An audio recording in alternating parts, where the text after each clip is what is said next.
Okay, so bonjour, Ani. Small greeting in my Anishinaabemowin language, but welcome, bonjour.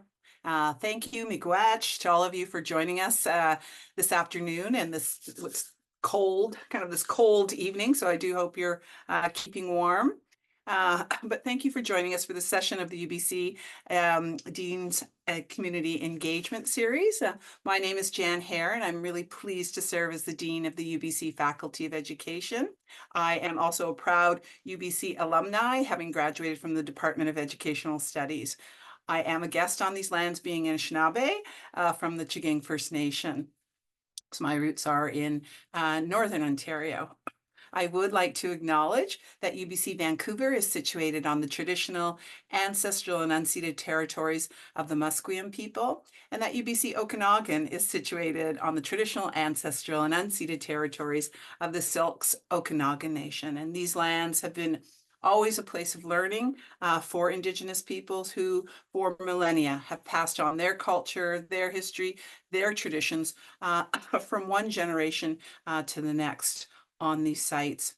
And I would also like to recognize that you are joining us today from many places near and far, and acknowledge the traditional owners and caretakers of those lands.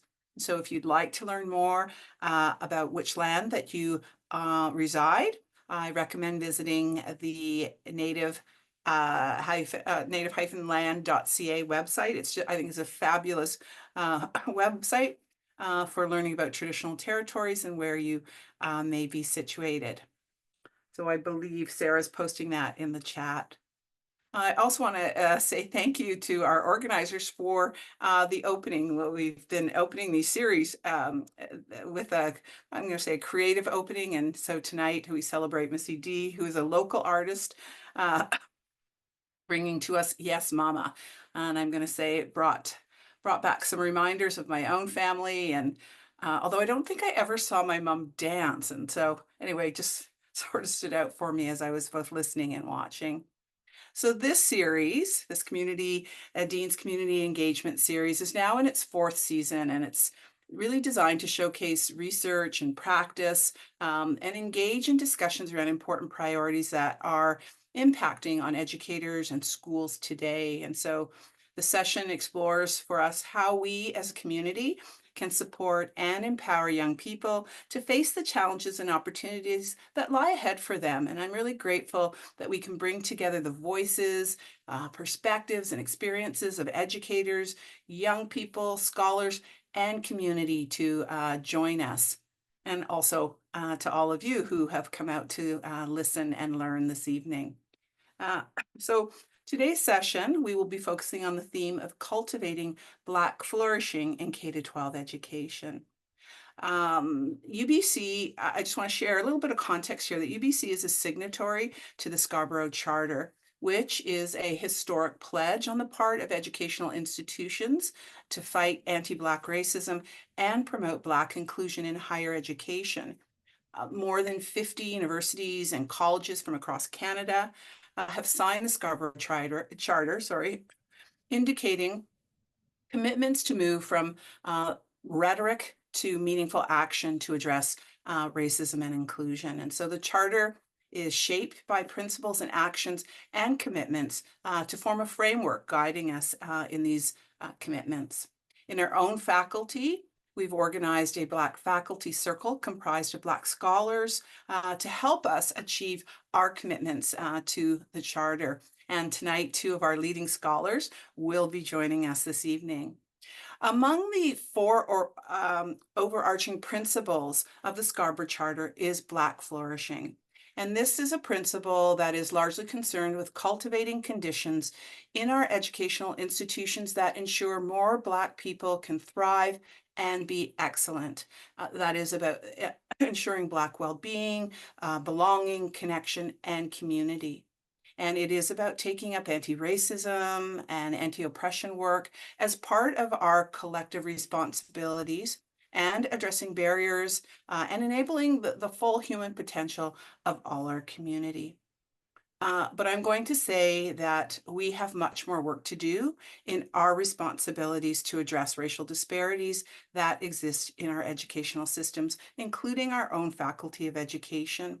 We have more to do to lay the groundwork for more equitable practices in our educational systems, whether that be our curriculum, teaching, learning, research, and the physical spaces as well. And we have much to do in terms of addressing habits of mind so that Black knowledge, experiences, and identities are respected, celebrated, and empowered. And so tonight, not only do we recognize the potential for Black flourishing in our K-12 system, we acknowledge that K-12 education is a significant place to engage educators, leaders, and young people in this shared commitment to Black flourishing. And our conversations tonight, we'll hear about concrete strategies, practices, and policies necessary to engage all of us in transforming our systems, our structures, and our practices to be more responsive and more inclusive. So I want to say miigwech for all of you joining us this evening, as well as I really want to extend my gratitude to our speakers who will be joining. I'm very excited about our conversation tonight. So I'm now going to invite my colleague, Dr. Lynn Tomlinson, to begin our session. I'll turn it over to you, Lynn. Thank you, Dr. Hare, and welcome to all of our guests today. My name is Lynn Tomlinson, and I'm Assistant Dean of Innovation and Strategic Initiatives here in the Faculty of Education, and also a proud alum of UBC. And I'm honored to be with you all today and extend a warm welcome to everyone who's joining us. A reminder that this session is being recorded, so please see the notes in the chat for instructions in turning off your camera and changing your display name if that should suit you for the recording. We will also share some additional resources in the chat to help ensure that this session is warm and welcoming for all in attendance, and this includes the UBC Respectful Environment Statement and resources pertaining to UBC equity and inclusion. So those are in the chat if you would like to have a look at any of those. After our speakers have presented today, there will be a question and answer period. We've collected some questions through the registration, and thank you to those who've sent those along. And we'll also open the chat during the Q&A and welcome you to ask questions in the chat at the same time if you'd like to pose some. It is my honor to present our speakers this evening. And we'll also post a link in the chat so you can look at their full biographies for all of them. Our first speaker is Dr. Glory Ovie. Dr. Glory Ovie is an assistant professor in the Department of Educational Studies at UBC. She's a former K-12 teacher and administrator. Her research interests include crisis management in schools, educational leadership and administration, equity, diversity, inclusion, and decolonization, the intersections of teaching and learning, mental health and well-being, and research methodologies. In her research, she employs mixed methods and qualitative studies, including ethnographies, ethnographies, and narrative inquiry. Following Dr. Ovie, we will hear from Dr. Marika Kunnas. Dr. Marika Kunnas is an assistant professor in the Department of Language and Literacy Education at UBC and a former secondary school French teacher. Through her research and as a teacher, Marika seeks to disrupt the status quo and make education more inclusive, equitable, anti-racist, and anti-colonial. Her research aims to explore the realities of being a racialized minority in French immersion, giving voice to students of color, and to engage in anti-racist pedagogies. After Dr. Kunnas, we will hear from Nikitha Fester and Nola Charles. Nikitha Fester teaches and works towards truth and reconciliation by supporting pre- and in-service teachers in the areas of anti-racism, anti-oppression, and inclusive classroom practices, both in English and French. Nikitha has successfully piloted district learning programs focused on Black Canadian history. She supported the first UBC Black Futures program and contributed to A Black People's History of Canada, among other national and local projects. She's currently an executive member of the BC Black Educational Leaders Association.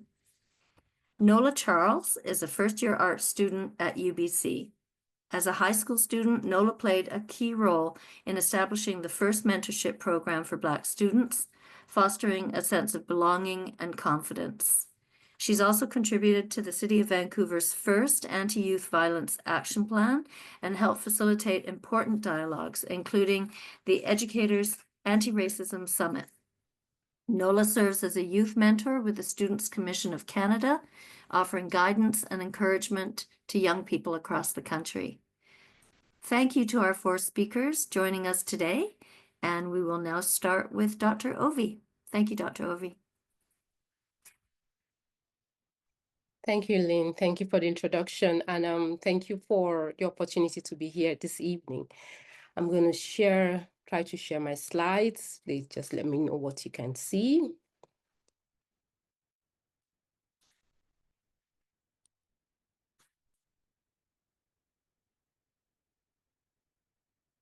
I'm working between 3 different screens, so when you see me moving back and forth, it's because I'm not trying to navigate my screens.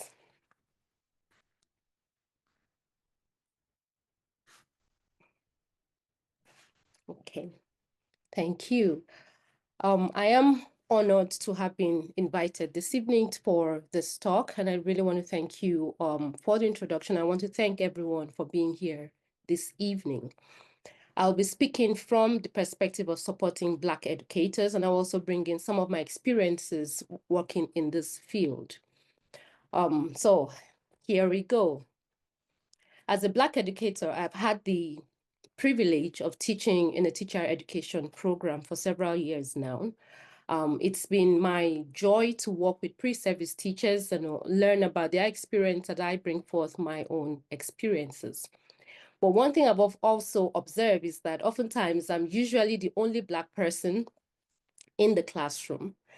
And this can be an isolating experience as navigating that space and understanding how to negotiate and work in that space. And so for me, it's always a joy when I see a Black pre-service teacher. We immediately form a bond, and there's always an unspoken and shared understanding in the space.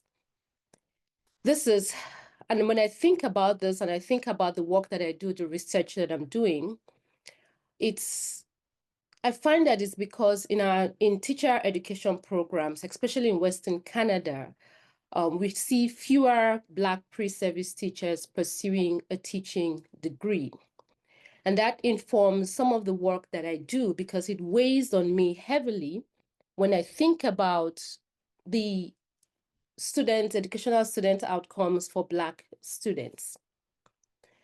There are benefits in recruiting and retaining Black teachers.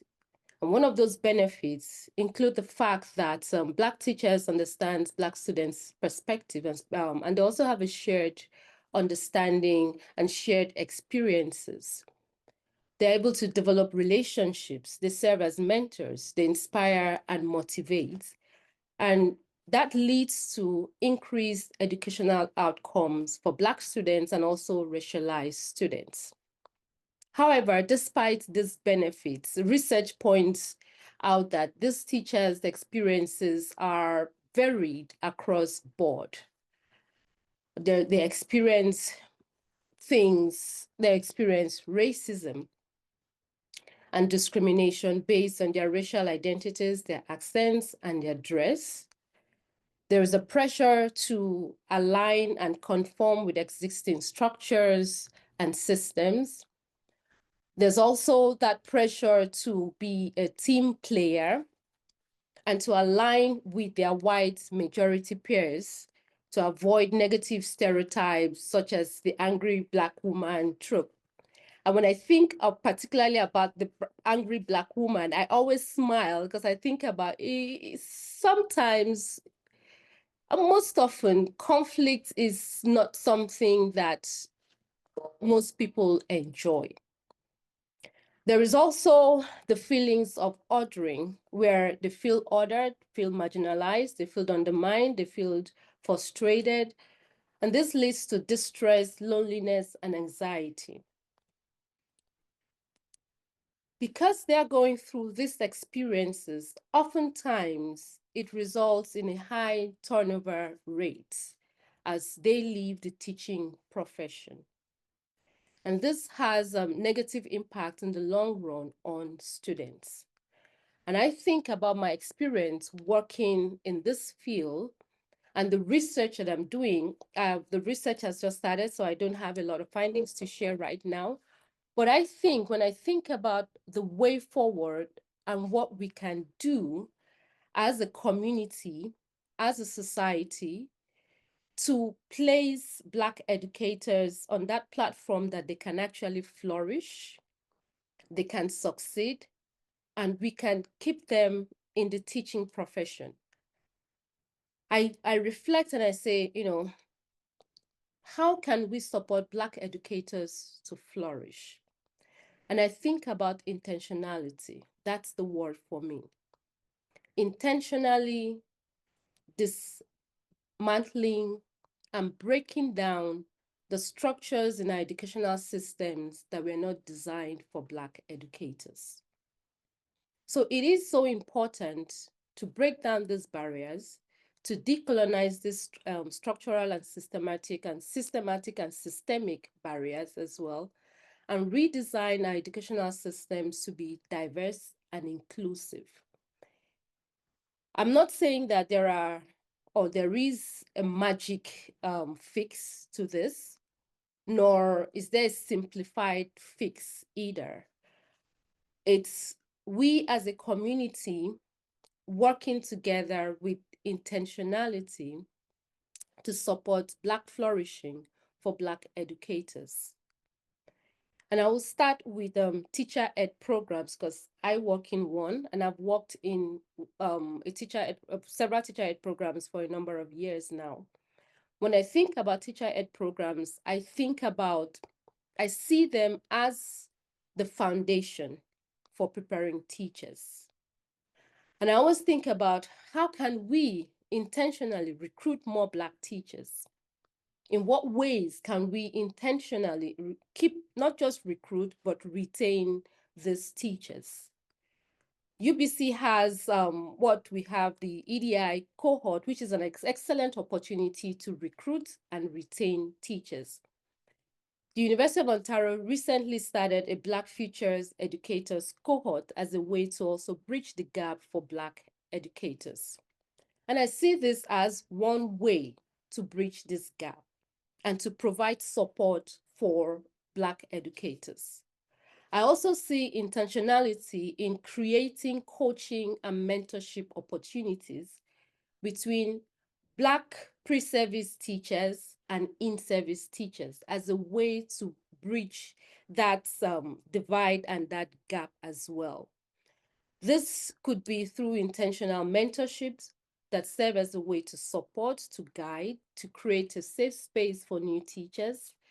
UBC has something for the faculty, which is the Black Faculty Circle that Dean Hare talked about, which has been a great way to understand the different policies and processes that go on in UBC, especially for Black faculty.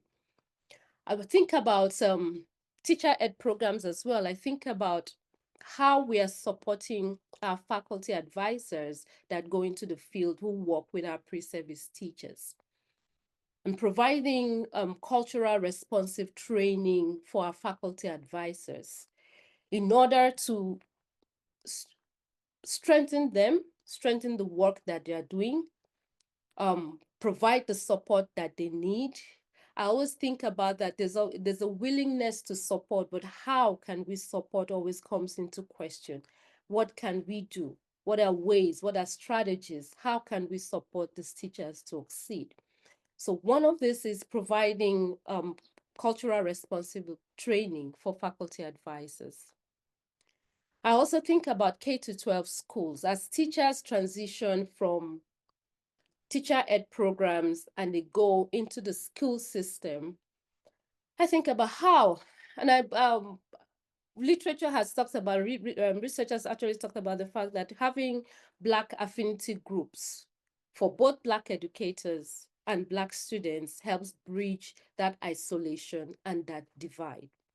And as we recruit more teachers, we think about retaining teachers, and I talk about teacher retention. Recruitment is one thing, retention is another thing. So as we recruit more teachers, we are intentional in providing the supports to retain them through mentorship, through coaching, through peer support, to professional development. There are various ways to ensure that these teachers are flourishing in their professions. And finally, I think about student impact. When the first three suggestions take place, then we see a greater student impact. Students learn better. We have a higher educational outcomes for our students. And research has spoken to the fact that our students feel they feel invincible. They also suffer through the challenges that Black educators go through. So my way forward, as I think about intentionality and how to ensure and promote Black excellence, is teacher recruitment and teacher retention. So that's it from me. Thank you so much for this opportunity to talk.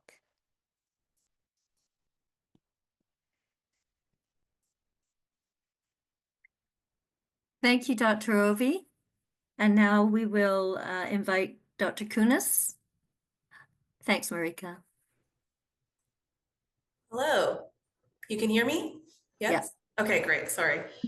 My Zoom, when I switch to mute and unmute, it keeps freezing. I think I have to talk to IT, but that's for later. Hello, everyone. Thank you so much for inviting me. I'm very happy to be here this evening, and thanks for coming out. And I'm just gonna put a timer on so I don't talk too much because I can ramble. Okay, so to start, I'd like to just echo the land acknowledgement and recognize that I am an uninvited guest here on these lands of the Halkomelem speaking Musqueam people on their traditional, ancestral, and unceded territories. I also come from Toronto. I moved, now it's almost been 6 months, which feels wild to me. It still feels like yesterday, which is the traditional territories of the Haudenosaunee Confederacy, the Huron-Wendat, and the Anishinaabe Nations. And the Mississaugas of the Credit First Nation currently hold that treaty. And I always like to include a picture of the land that we're on. And this is actually a photo of beautiful flourishing flowers when I did my interview here last April or May. So just walk around the campus if you can, it's gorgeous. To tell you a little bit about me to situate my work, I am a former French high school teacher. I've taught from grades 8 to 12 in the French immersion stream, as well as core French, but mostly French immersion. French is kind of a language I learned through studying. As you can see, I went to a summer program in Quebec and Laval. And I really loved teaching, and it was great. And kind of found myself in research and in teacher education. So things took a bit of a turn, but I'm still very much involved in teacher and education, and I love it.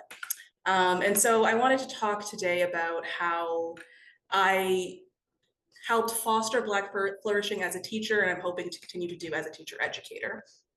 And so drawing on the Scarborough Charter that I believe Dean Hare mentioned, someone mentioned, these are some elements that I think are really essential for Black flourishing, and it comes straight from the Charter. So thinking about accountability, so, you know, setting goals and being accountable to them and following through in terms of anti-racist goals, centering Black excellence, that sort of thing. Inclusive excellence, so including Black people, including us in universities, in schools, having representations of our excellence, as well as mutuality, so fostering those relationships. And I'm gonna really break that down a bit, but this is kind of the framework that I'm working with.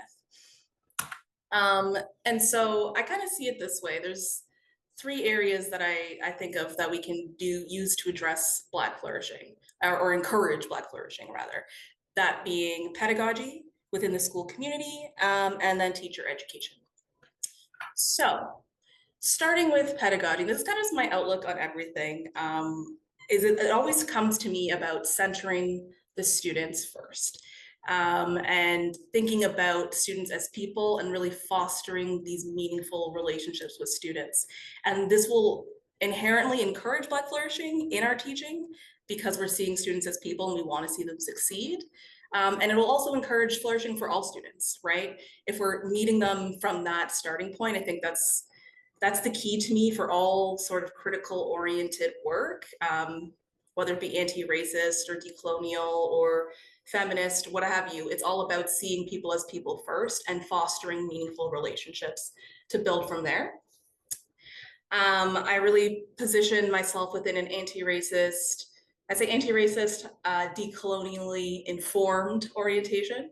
And so thinking about the relationship between anti-racism and decolonization, and centering that, or using that as a framework rather, for all of my teaching. And so what does that mean? It means, yes, including diverse resources, but it's more than that, it's deep engagement.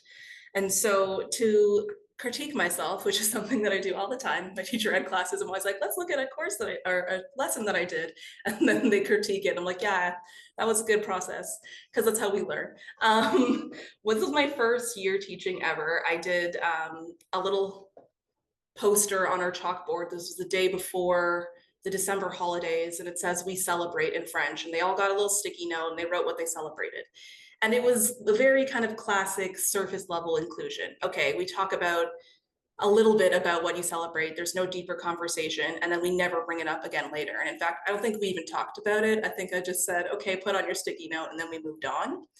And so this is what we want to be moving away from and not doing, this kind of surface level inclusion that isn't actually looking at any sort of real connections to identity or even Black excellence. So instead, something that I've tried and I'm encouraging within teacher education, pivoting towards, is you center Blackness in your pedagogy. So in a French immersion course that I taught, I looked at a decolonization unit that used the Negritude movement, which was a movement in France, but also from people from former French colonies in the Caribbean and Northern Africa.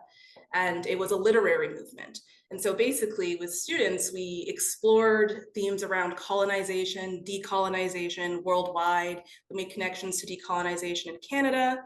We analyzed examples of, what has been deemed excellent Black literature. We talked about language and colonization. We challenged stereotypes, both amongst Africans as well as the stereotype of French as a white language. So it was really engaging deeply with this subject. And I remember my Black students saying, like, wow, I can't believe you're actually talking about this in French class. This is amazing. And so it gave a venue for them to explore how they might relate to French language, how they might see themselves in it. I think it really allowed them to have a good experience in French, which was nice. Another example in another French immersion class that we did, again, centering Black identities. We did a unit on Lupin, which is a Netflix TV show based off of a book. It is an adaptation or a book series, there's tons of them. And basically I had them do the equivalent of reading circles, but instead of reading circles, it was we're watching a show, and then they had different roles for every episode, and the students loved it. And it didn't matter what their race was, they were engaged because it was relevant media. It wasn't the same old boring stuff. The plot was very, very interesting, and the Black students specifically were really interested because they felt represented. And we also had lots of conversations around stereotypes, around immigration, around the representation of women and men. So these were ways that we were engaging really deeply instead of just looking at that surface level, we celebrate, and then our different cultural traditions. So what time are we at? Yeah, moving on to community. I think that it's within pedagogy is really, really important. That's something that our teachers should be doing, is integrating Black identities at the center of their work. However, that's not the only thing we should be doing. And I think the ways that I've seen the most impact and supported students the most has been outside of school hours, still within school, still on school property, and sometimes in the community as well. So be that through Black Student Alliances, which I'll talk about more in a second, but I always had this kind of open door policy as a teacher, and students would always come and they would call my classroom kind of like this safe space. They'd come and they'd eat their lunch, they'd hang out, they'd dance, they'd do their homework, whatever. But my classroom became a very safe space for Black students and a way that they were able to connect with one another and feel like they weren't under the pressures of school. So I think that's really important about cultivating these spaces that students feel that they can access. And I don't think that being Black is a prerequisite for that, because I worked a lot with another teacher and two other teachers specifically. Well, one was racialized and one was white, and all of us, through the three of us, we created that space together. And it wasn't necessarily about race, but it was about seeing students as students and being there to support their needs. Another way that can be done is through clubs, and also like field trips and community engagement. So we often went to a local Black bookstore, which hosted a lot of talks. We encouraged students to read books by Black people, and we went and met Black authors. So these kinds of things, moving beyond the classroom, I think is really essential when it comes to wanting to cultivate Black flourishing. We can't just be stuck in the, okay, this is we see them for 75 minutes, or if you're an elementary school teacher, you see them during the day and that's it. There's more to it than just that. This photo is fun. So for Black Student Alliances specifically, I think they can be very, very powerful spaces. Something that we always did within them was we helped run the Black History Month Assembly, which I will put a little asterisk beside and say it shouldn't be the responsibility of Black students to have to take on an entire assembly on their own. However, in my cases, the students wanted to, and they requested that responsibility. So again, it's about letting the students lead, seeing what they want to do and what they can develop. Within the Black Student Alliances, there was a lot of dance clubs. We did field trips, we had guest speakers, students ran their own research. They collected data about experiences of racism within the school, and they presented it to the staff. They participated in teacher training. They said, I think teachers really need to think about this. And we're like, okay, that's a great point. Did you want to talk to them? And they said yes. And then they came in and they did a whole workshop for our teaching staff at one of the schools I was at. They hosted conferences, they attended conferences, right? That's what one of these pictures is from a conference. So I think that it's really, really important to think about how we can support Black students and give them the space to be leaders. Let them decide what it is they want, but be a guiding force and someone on their side, right? That's what I saw my role as. Okay, and then finally, teacher education. I think this is, it's always ongoing. It's something that teachers, I think, need to recognize that we're always learning, and there's never going to be a moment where we arrive, right? It's a process, it's a journey. Maybe not a journey, it's a process. There's never necessarily an end. But for me, the most important thing is this idea of critical reflection, ongoing critical reflection and deep critical reflection, understanding our own positionalities, no matter our race. Just because I'm Black doesn't necessarily mean I'm a better teacher for Black students, which many Black students have actually told me, they're like, actually, this one Black teacher is the worst. I hate him. So we need to be thinking about how we are engaging with our students, how we're engaging with Black people and Black communities. I think professional development really needs to be focused on anti-racism and anti-Black racism specifically, and not in the sense of, ongoing development, not a one workshop, okay, and I'm done, but instead, maybe it's a professional learning community that you join, or a book club, or you and your colleagues get together and plan a series of units as a department, that sort of thing. So seeing this idea of learning communities. Something that I've done in the past is join equity committees, and done a lot of teacher training for and with teachers to help improve our whole staff. Yeah. And so I think that this idea of community of learning is really, really essential. We need to see each other as supporting one another, and hopefully we can bring more people into the conversation and help them critically reflect on their praxis.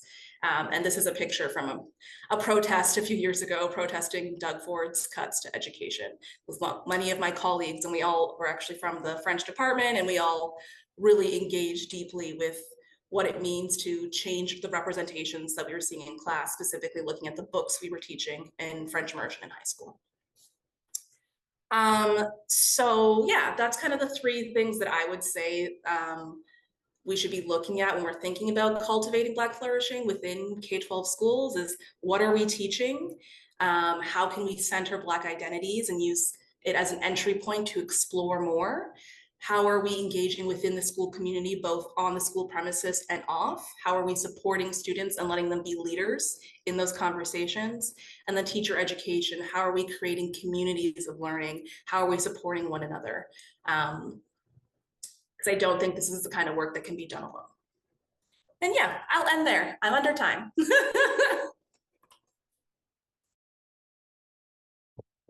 Thank you so much, Dr. Kunnas.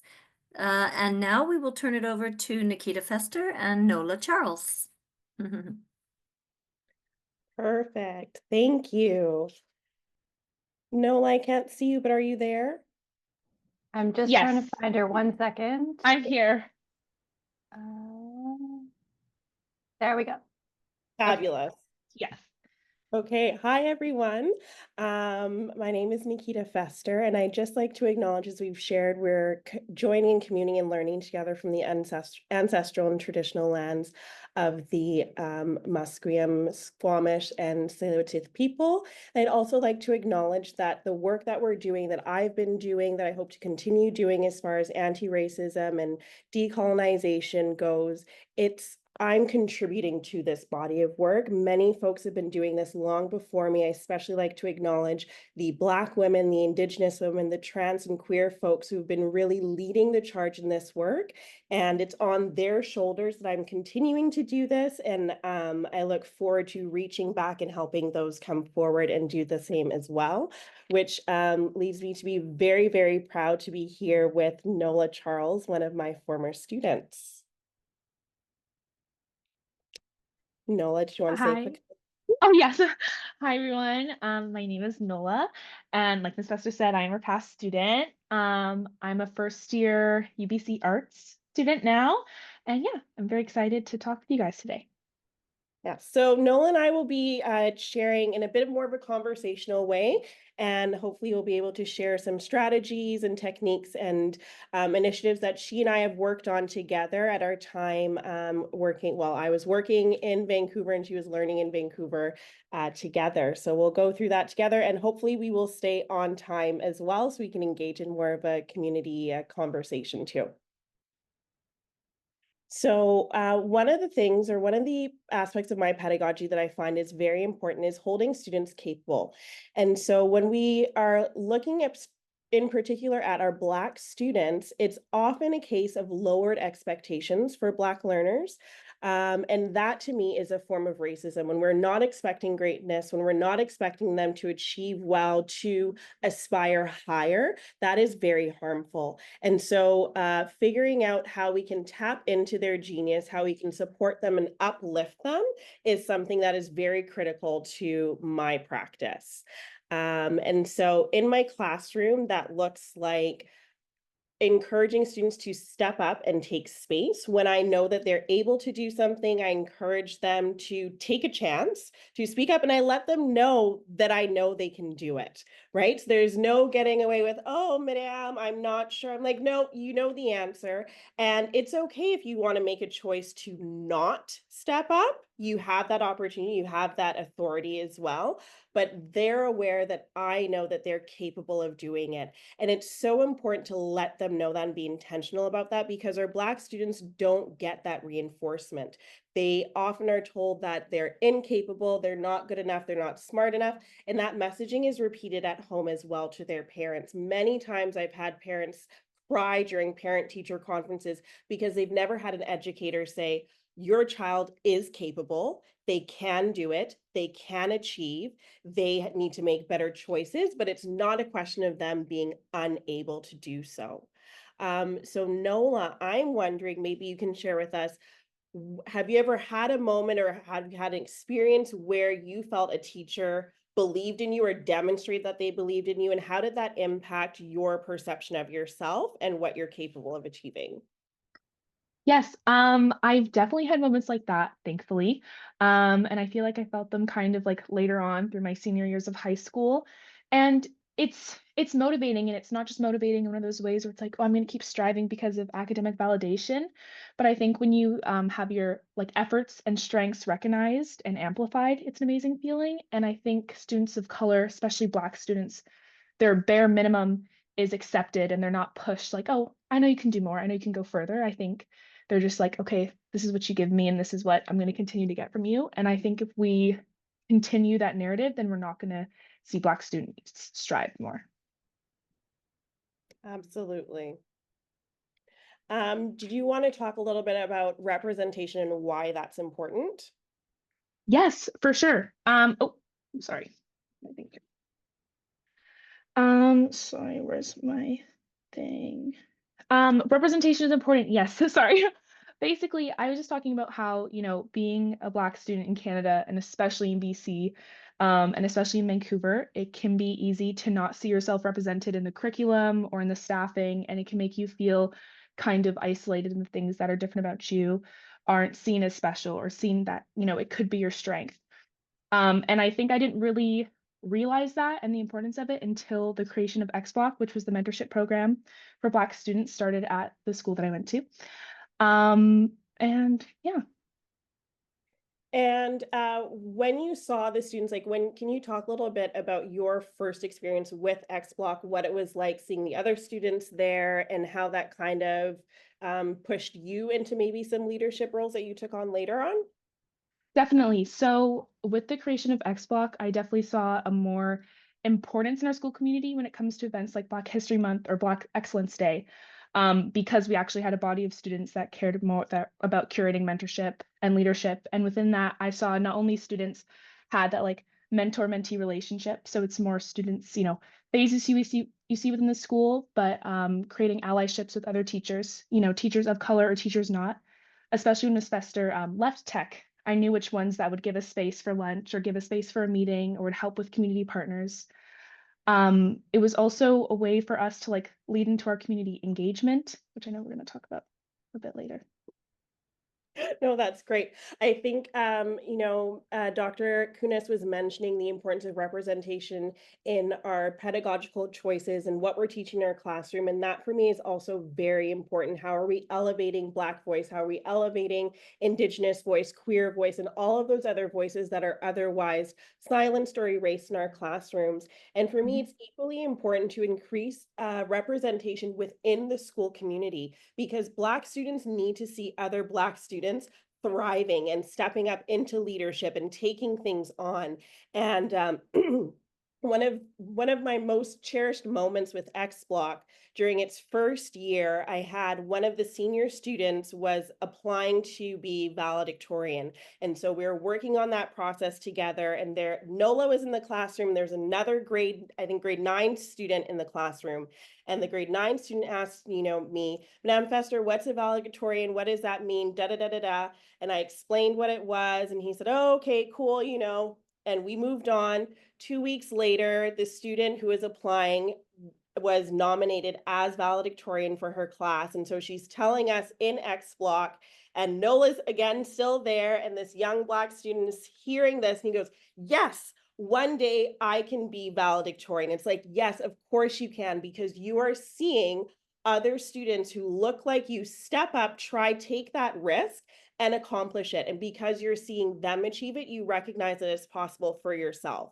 And, just more proud teacher moment is that student was valedictorian. Nola was valedictorian for her graduation class. And, fingers crossed we'll have another one too.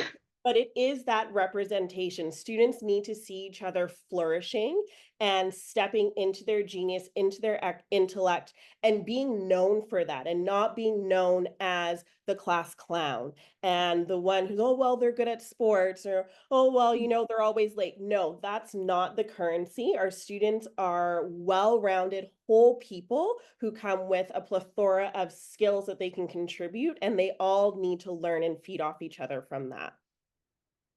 So Nola, maybe you can just dig a little bit deeper in our community engagement and leadership. Yes, 100%. First, I want to ask you, Ms. Fester, actually, how important was it for you to create spaces of community for Black students within the school?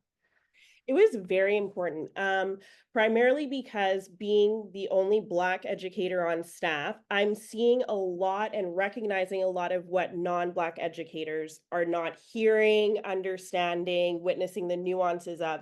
And so, as it's already been mentioned by the previous speakers, creating that I think Dr. Love refers to it as like a home place, but a safe harbor for our students where they can be themselves, be comfortable, engage with one another. That was critical because I know what it feels like to not have that space at school, to be like, oh, am I just the one of? Is there anyone else Black in the building? Mhm. And so when you create those spaces, students have a place to come together and build community and have that positive attachment and relationship with the school. And I think as Black educators, oftentimes we don't have a choice. Black students will seek us out whether we have the door open or if it's closed, if it's ajar, they're going to kick it open, they're going to come in and they will find you.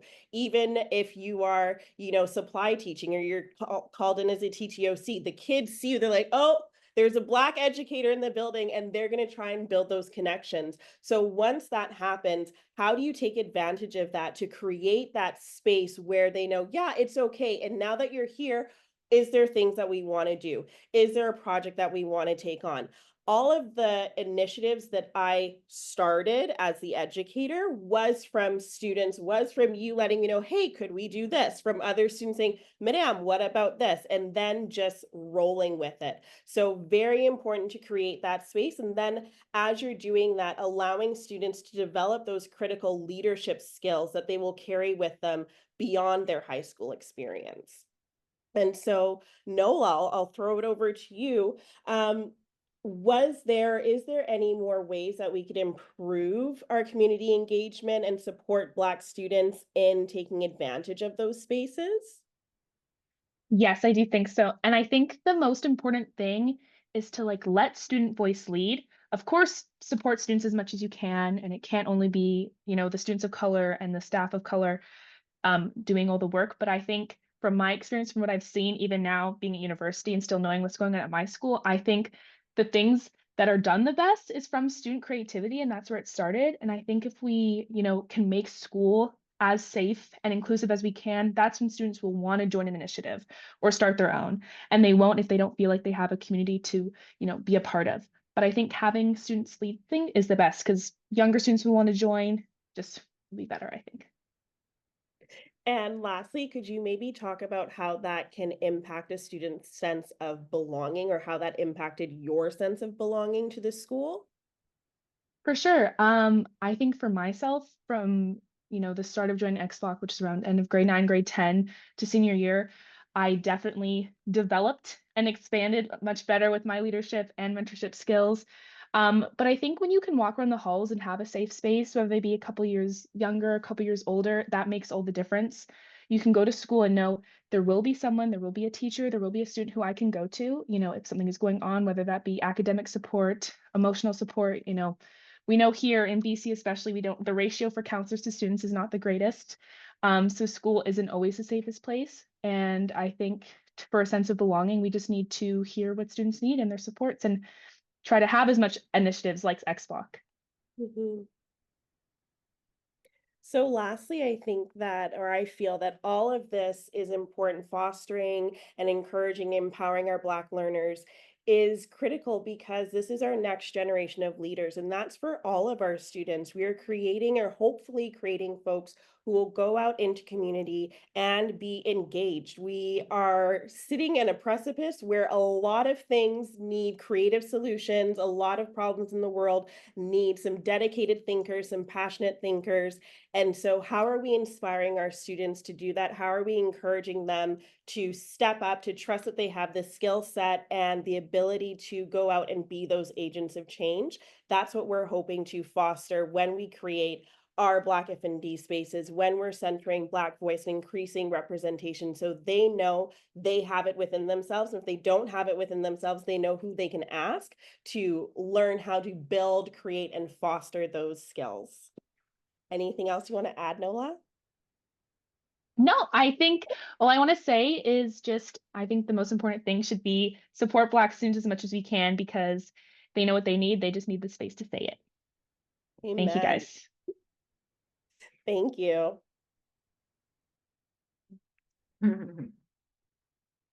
Thank you so much, Dr. Ovie, Dr. Kunnas, Nikitha, and Nola, for sharing your stories and your wisdom with us. Just so engaging. And today, more than ever, we need to look to leaders like you for inspiration and continue to find ways to make a difference for all learners. And you're just all so inspiring. So thank you so much. Really looking forward now to our question and answer phase of the evening. So we do have questions that have been generated by the internal team planning for this, but also we have questions that have come our way from the registrations, and so we'll dive into those as well. So folks, if you have any questions that you'd really like to pose, have a look at the chat, and we'll make sure that we get to as many of those as we can. But I think I'll start first with these few questions that were set aside ahead. Doctors Ovie and Kunnas, in your opinion, how can teacher education programs better support educators in having the awareness and strategies to build welcoming and anti-racist environments for students? So whoever would like to start. Thank you for the question. With teacher, Nikitha said something that struck me, that when Black students saw other Black students thriving, then it creates that sense of belonging and safety. And I take that into teacher education programs, that in teacher education programs, when we look at recruitment, how do we recruit more Black student teachers into our program? Because when you go into our typically, and I'm generalizing now, when we look at Western Canada, in our teacher ed programs, you see 1 or 2 Black pre-service teachers. That speaks to the fact that, that those one or two students will face certain barriers, will face certain challenges. And in the long run, we might end up losing that student. I will give an example. In the former place where I worked, we had just 2 Black students in the program. One of the students finished, went into the school, started teaching the first year. Within the first 3 months, the student left. And it was because of the challenges that student had faced. Now being in the field, is actually doing the work, was the only Black teacher in that school. So it was very hard on that student. So when I think about teacher education programs, I think about recruitment, I think about retention, I think about mentorship programs that connect both in-service teachers with pre-service teachers, that is bridging that gap. And, I think about when we create these mentorship programs, being intentional in supporting both the mentee and the mentor in such a way that they are both thriving and they want to stay and do the job. Nikitha and Nola has spoke a lot about the benefits from the students' angle that students actually enjoy. So let's see the benefits from the teacher angles. So teachers can also thrive and see other teachers thriving. That's all. Thank you. Thank you. Dr. Kunnas, did you have a comment? Yeah, I mean, I'll definitely echo this idea of mentorship. I think is really key. It's yeah, like we need, I think, in teacher education a lot more strength in terms of mentors, particularly racialized teachers, particularly Black teachers, again, to be able to see the flourishing and the thriving. But more broadly, I think, like, thinking about an anti-racist kind of orientation, I think that in teacher education, something that we are starting to do more and need to continue is thinking about embedding anti-racism in all teacher education, because I think in order to increase recruitment, we need to improve the experiences of Black students in schools. Because why would you want to go and become a teacher if you spent 12 years having a terrible experience? Very few, some people will go, oh, well, I want to change for the better. That's a very small percentage. Most people will go, I'm done with school forever. So we have to make sure we're improving the experiences of students now and thinking towards the future. And for me, that comes from training teachers how to be anti-racist, being explicit in every, class they're taking, making connections to anti-racism, embedding principles of Black flourishing, thinking about, and also very concrete examples. I say this a lot, but I do think it's very important about having examples of what anti-racist units and lessons and themes look like, what strategies are to support students who may be struggling. I think that we need to be more explicit with that in teacher education, because otherwise they'll be struggling through and making a lot of mistakes, which we all make mistakes, we all learn, but it's better if we can equip them from the beginning so that students are thriving, from the beginning, instead of being kind of guinea pigs for teachers as they develop their anti-racist practice. That's what I would say. I think it needs to be more and more concrete and more intentional in terms of centering anti-racism. Thank you both. We're in the middle of our strat plan process in the Faculty of Ed, and I think a lot of the comments around the Teacher Edu program, these are really helpful for us to think about moving forward. Nikitha, I have one for you. Wondering if you could provide your top strategies or tips for building strong relationships with students and their families. We talk a lot about relationships with community and families and how to support all learners in that way as well. So what are your thoughts on that? What would be your recommendations? My recommendation would be to maintain constant communication. And that's a lot of work for the teacher. It is. I used to have a running note of parents that I'd email home, but it helped me keep track of who I was talking to. And in that communication home, it was not just, well, Jacob didn't do their homework, Sally was off task. It was, hey, you know what?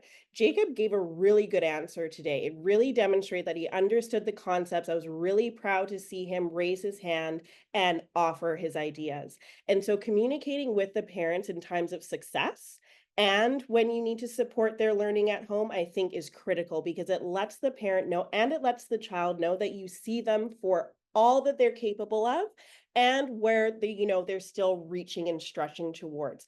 That is so important. If the student knows that you see them and you care about them, you've already set the foundation for a positive relationship. And then when you do have to course correct, they're more open to hearing you because they know that you care about them. If you go in hard and you're just like, no, you're not doing this right, the student isn't going to listen to you, especially Black students. And I'll say especially the Black boys that I've taught, because they're used to being spoken to that way. They're not used to hearing, oh, hey, come on in. Oh, I like your shoes. Okay, you know what? We're going to do this now. Why don't you try it up the board? They're used to, don't do that. Why aren't you sitting properly? This is what we're doing right now. Where's your homework? When you start at that level, the shutdown starts. And then you have the fixed mindset, the learned helplessness, and you're creating a more difficult situation to foster a positive relationship with learning and positive relationship with you. And students don't learn from people they do not like. And I'm sure we've all had the teacher we don't want to learn from, professor we didn't care for. So we know how critical that is. So start with open, constant, clear communication, celebrate your students' successes, and they will be with you and they'll want to hear from you, whatever it is that you're offering to them. Thanks so much. We all need to feel good to be productive and to get along well. Thanks. Nola, we have one for you. If you were asked to offer advice to new educators, what would it be? And most important thing, what would the advice be? I think Dr. Kunnas said a lot of good things, especially around centering work around anti-racism. But I think what also is really important is centering, like I said earlier, youth voice as much as possible. I think as well, if we can incorporate members from outside the school community, but still within the community as much as we can. I was lucky enough to have that a lot, and I think I was able to find my passions within my school career, especially towards the end. And I think if we make room for students to do that, we're setting them up for the best for after high school and their future careers and their future lives. So I think, yeah. Thank you. Love that. Now we have a question for all four of you. So anyone jump in when you want. Moving forward, what are you most hopeful about with regard to supporting Black flourishing through the K-12 system in Canada? And what is the most important area that needs improvement? We know there are many, but for you, what would you want us to really hone in on?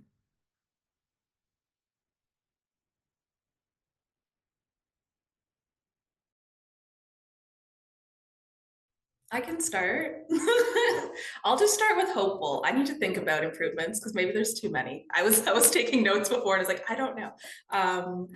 But I will say I am in this, despite everything that's going on, I am in this moment of hope. And I think it's because despite, the division, I do see that there's a lot of interest in taking up anti-racist work and in centering Black flourishing.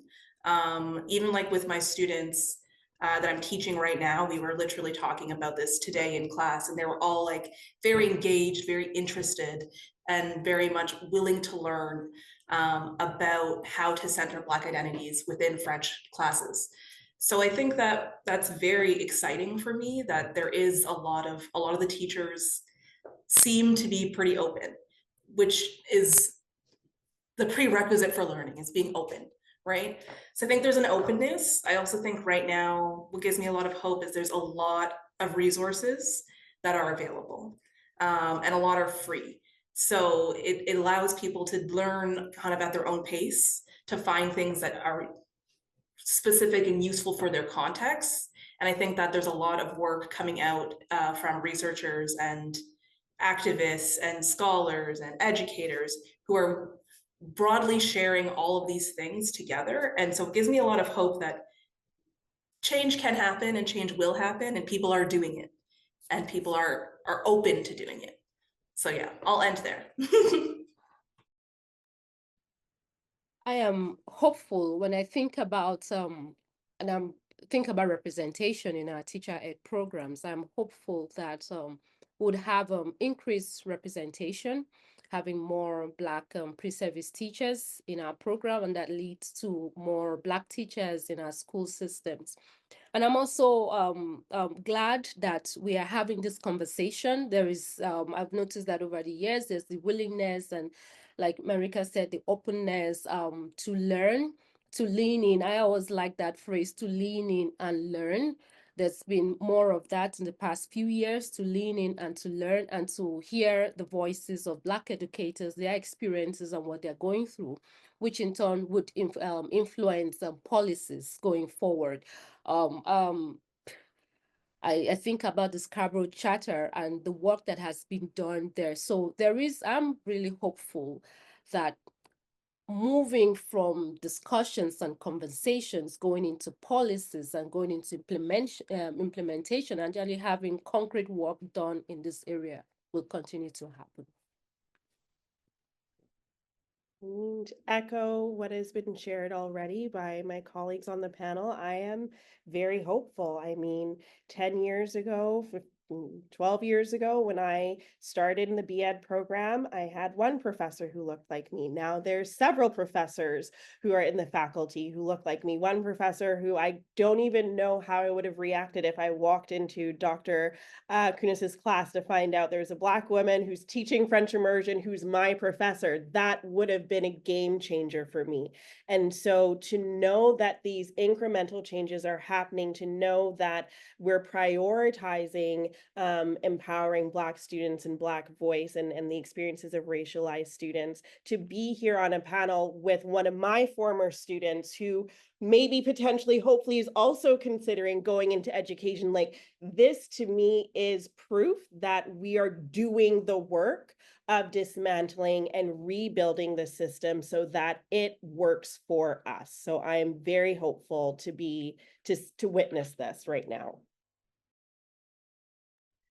Well, I'll say too, I'm also very hopeful. Amazing things were said. I just will agree with everything. And also from a student perspective, I've seen the difference of a small group of, sometimes it could feel like 8 to 20 Black students in a school of over 1,200. I've seen the impact that such a small group could make. And I've seen the difference it's made in my school. And, the more community initiatives that have been made with the VSB, everything, things I've seen at UBC. Yeah, I'm feeling very hopeful. I'm excited to, have education be potentially the field I go into.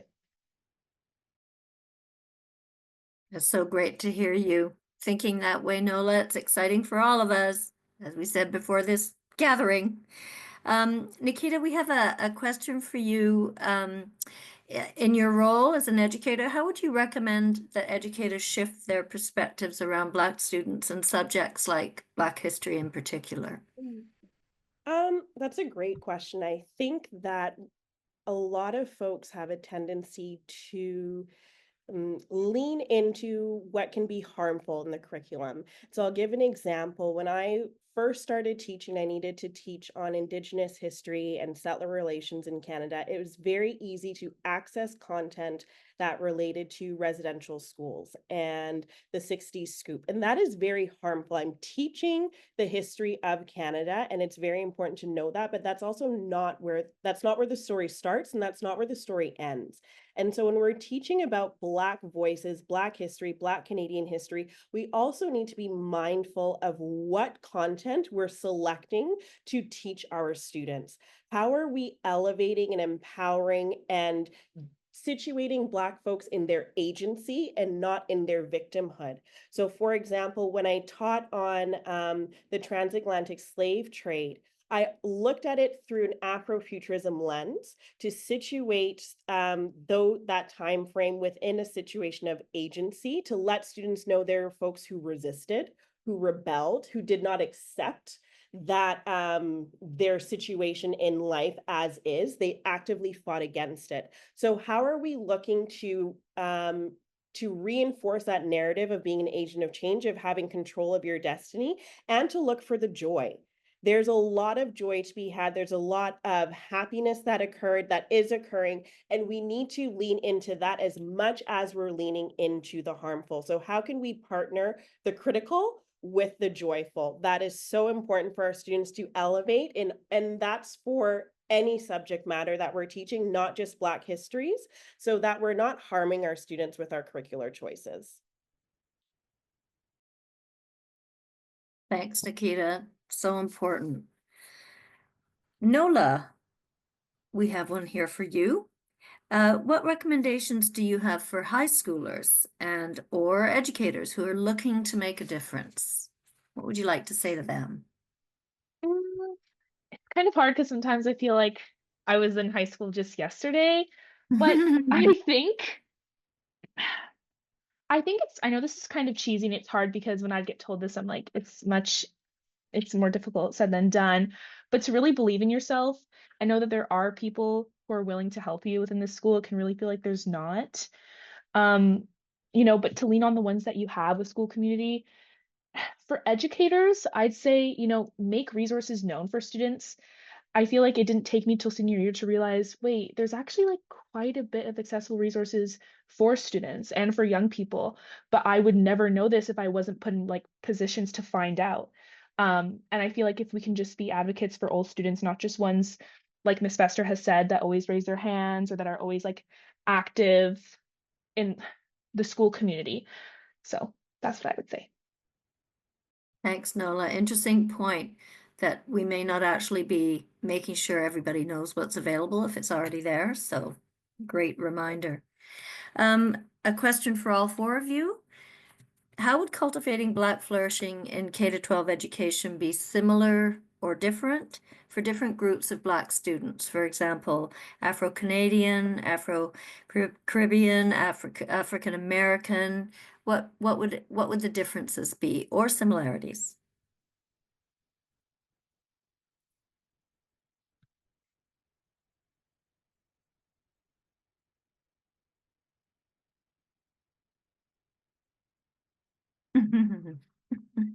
Let me jump in. Black flourishing for all these groups. Every group is different. Every group has their lived experiences and past experiences are all different. But every group experiences racism, discrimination, isolation.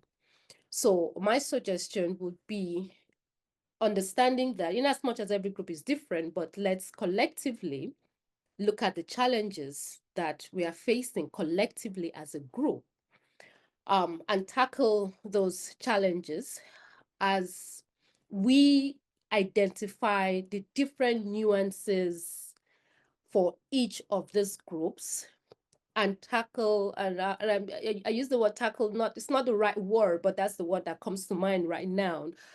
and tackle those individual nuances and differences as we work with one another. So we look at the broader picture. And as we look at the broader picture, we're also looking at the smaller picture. So it's going to be working together, coherently together, in order to tackle these issues that affect all the groups. That's how I see it. But understanding that there are nuances, because not every group is different.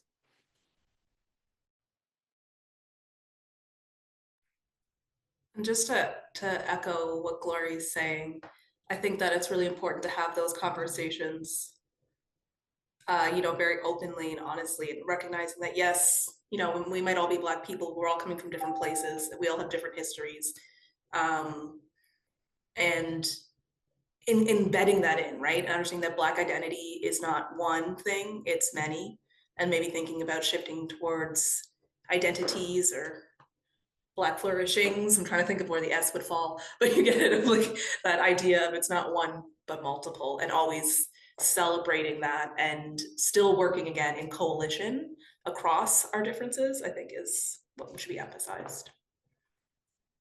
I totally agree with Doctors Kunnas and Ovie. I think that one of the strongest tools of white supremacy is to divide. And so how do we come together and build in community and in strength to collectively change our experience? One of the most beautiful things from X Block was that I had many students who were from the Caribbean, who are from different countries in Africa, who didn't feel that they could come to X Block. And I said, why wouldn't you come? Come on, it's for everyone. And then building that community together, right? We are stronger together. Yeah. Similar to what Dr. Ovie said is, we are all different and we should celebrate those differences. Like, I think not only should we acknowledge how racism impacts us differently, but how we're all excellent because of them. And I think like one of those positive moments for me was here at UBC with Black Student Union, there was an event where we all like came to dress in our flag colors and we celebrated and we're talking about where we were from and who was from the same place. And I just think, Caribbean, African, everyone, all identities like blending together is amazing. No, I don't know what, not blending together, but you guys know what I mean.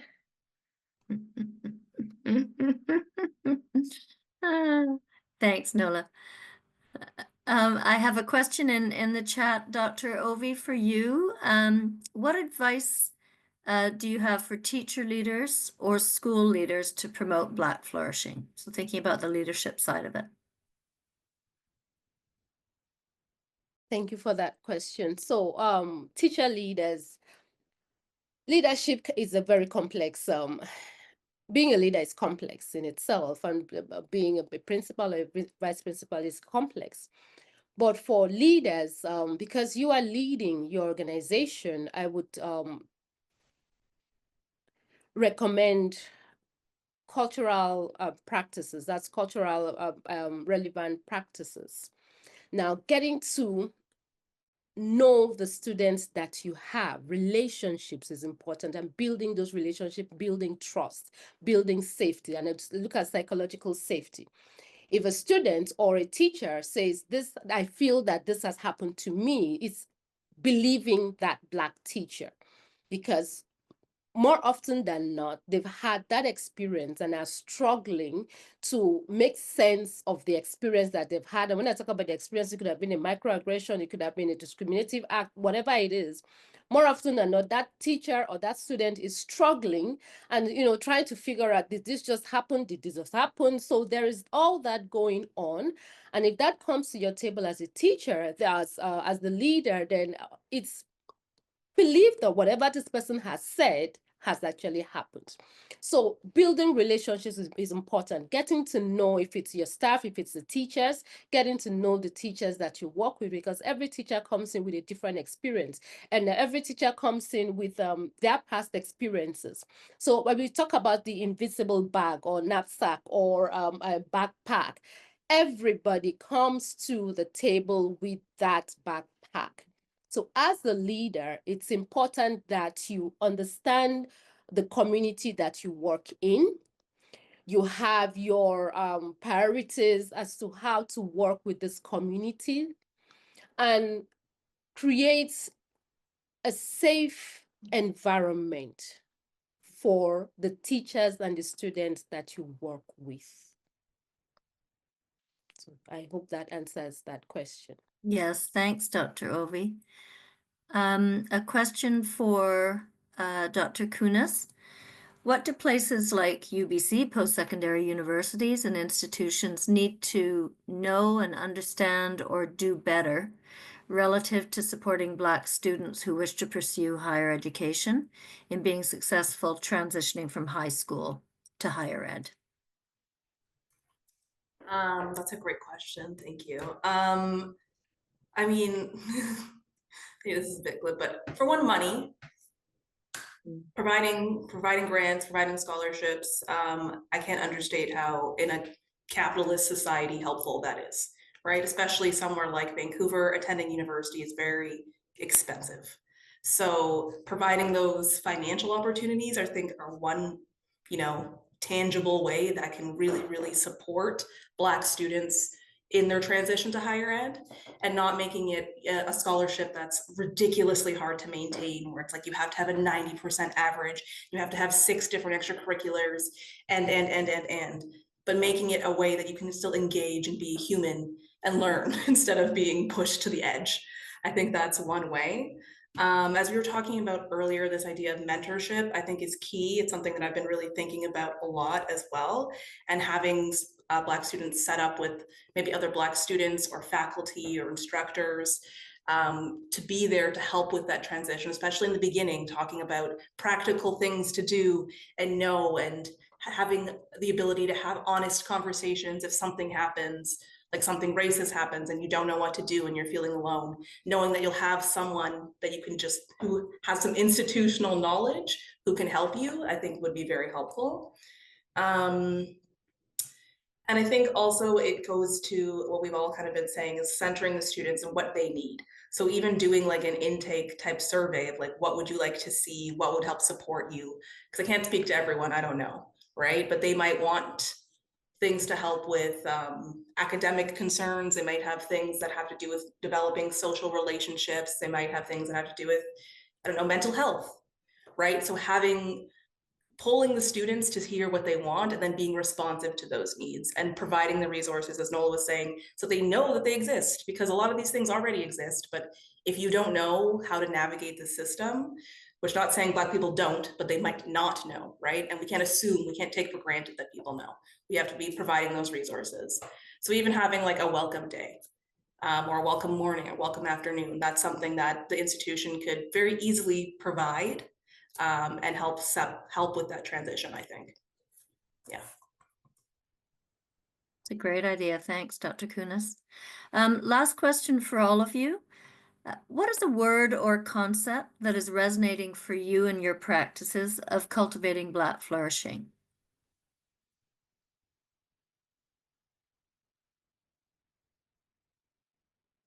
Do you want to start, Nikitha? Great. For me, it would be joy and criticality. They walk hand in hand, and I think that centering both of those in our pedagogy and our practice can support all of our students, our Black students, and everyone else in our classrooms. So joy and criticality for me.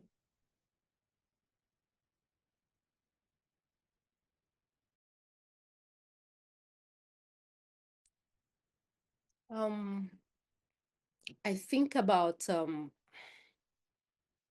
the space, the classroom setting, the learning environment.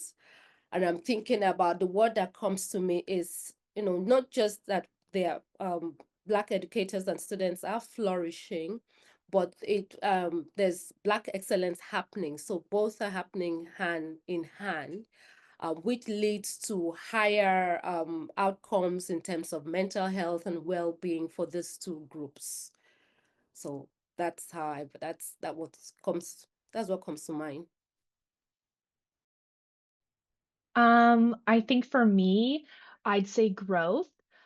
because like Dr. Ovie said, we've talked about a lot of initiatives and a lot of things that are happening and resources that are being implemented, but with that also comes what we haven't done and all the work that has to be done, and a lot of students who weren't given space or grace to succeed, especially students of color and especially Black students.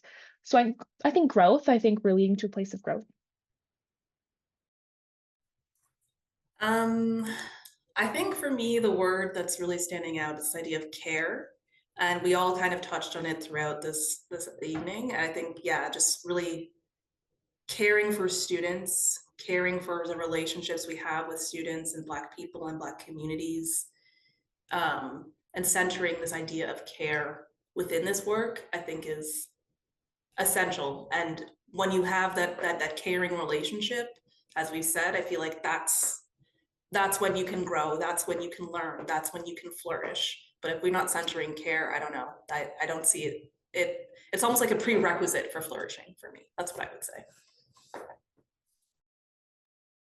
Well, thank you all for such a rich discussion and just really providing us with insights into your own stories and things that you believe we need to do at all levels of education. It's just such a powerful evening. Thank you so much.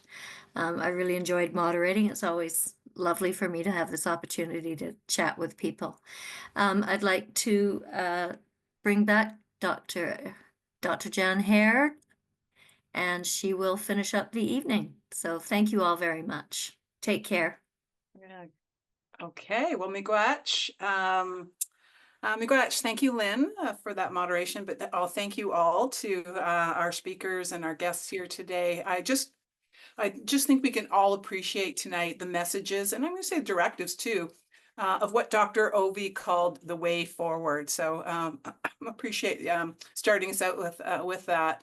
And I'm going to say, let's just all start by encouraging Nola in her application to teacher education in 2 more years from now. I think that will be one of the ways forward. So Nola, as I said before we met, please reach out to me at any time to have a conversation. And I believe Dr. Karen Raghunathan is the Associate Dean Teacher Ed is here as well. And so again, anything we can do to help and encourage is we're here. I was really inspired, I'm going to say, by some of the really key ideas here that have been shared. Dr. Ovie talking to us about intentionality and addressing the structures in our education system and through specific kinds of strategies. Dr. Kunnas, who really took us to a very specific site of Black flourishing in the French second language classroom. And so really appreciated the kinds of strategies that you also then encouraged for us around pedagogy, school community, and teacher education as important sites and places, but also the strategies that come. And both Nikitha and Nola, I just love, you brought in this loving, you talked to us about how to create this loving and caring community, and you both describe how you create and are part of that. But that is about bringing together the critical and the joyful in our curriculum, and I found that so powerful. And I hope all of our participants here today, walk away from that. So just want to say I appreciate from all of you really talking about flourishing and describing the robust ways for a social justice education that is needed and based on flourishing through these strategies, practices, and creating teaching and learning spaces that value Black histories, cultures, knowledges, and identities, and through a decolonizing approach. So really heard a lot about the decentering of Eurocentric knowledge and really trying to disrupt those taken for granted traditional modes of learning, and really heard an element of relationality and how important that was in weaving that through. So I want to say thank you for helping us understand flourishing within critical and cultural contexts, like what it looks like, what it feels like, and what makes it possible. So just want to extend my gratitude to all of you today for sharing on this panel. And I want to extend my gratitude to all of those who came out tonight to listen and learn. And I'm going to also say, hopefully lift the work. So, miigwech. Thank you very much and have a wonderful evening.